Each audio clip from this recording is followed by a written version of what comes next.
উত্তরপ্রদেশের এসআইআর এর চূড়ান্ত ভোটার তালিকা প্রকাশ করল নির্বাচন কমিশন। সেখানে খসড়া তালিকার তুলনায় ৮৪ লক্ষ ভোটার বেড়েছে। তবে এসআইআর প্রক্রিয়া শুরুর আগের তালিকার তুলনায় মোট ভোটারের প্রায় ২ কোটি কমেছে। ভোটার তালিকায় থাকা ১,০৪,০০,০০০ আনম্যাপড। মোট ৩,২৬,০০,০০০ জনকে নোটিশ পাঠানো হয়েছে। নোটিশ পাঠানো ভোটারদের মধ্যে ৮৪ লক্ষ ভোটারের নামও উঠেছে। এসআইআর এর পর উত্তরপ্রদেশে মোট ভোটার ১৩,৩৯,৮৪,৭৯২ জন।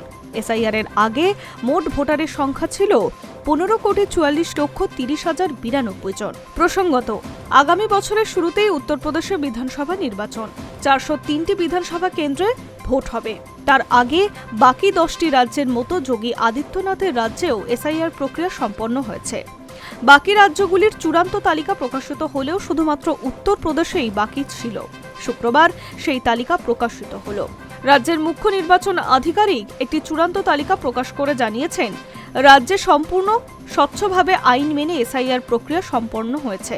নির্দিষ্ট আইন পদ্ধতি না মেনে কোনো ভোটারের নাম তালিকা থেকে বাদ দেওয়া হয়নি।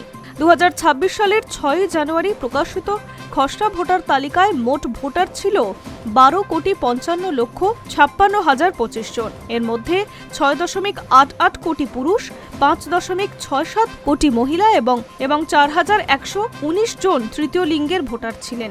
১৮ থেকে ১৯ বছর বয়সী ভোটারের সংখ্যা ছিল ৩,৩৩,৯৮১ জন।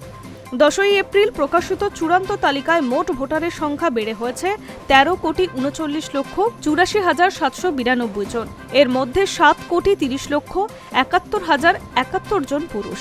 মহিলা রয়েছেন ৬,৯,০৯,৫২৫ জন এবং ৪,২০৬ জন তৃতীয় লিঙ্গের ভোটার রয়েছেন। ১৮ থেকে ১৯ বছর বয়সী ভোটারের সংখ্যা বেড়ে হয়েছে ১৭,৬৩,৩৬০ জন, যা মোট ভোটারের ১.৩২%। চূড়ান্ত তালিকায় মোট ভোটারের সংখ্যা বেড়ে দাঁড়িয়েছে ৮৪,২৮,৭৬৭ জন। খসড়া তালিকায় ২,৮৯,০০,০০০ ভোটারের নাম বাদ যাওয়ার পর মুখ্যমন্ত্রী যোগী আদিত্যনাথ রীতিমতো উদ্বেগ প্রকাশ করেছেন। সাফ বলেছেন, যাদের নাম বাদ পড়েছে তারা বিজেপির ভোটার। যোগী দলের সাংসদদের নির্দেশ অনুযায়ী যুদ্ধকালীন তৎপরতায় ভোটারদের নাম তুলতে হবে।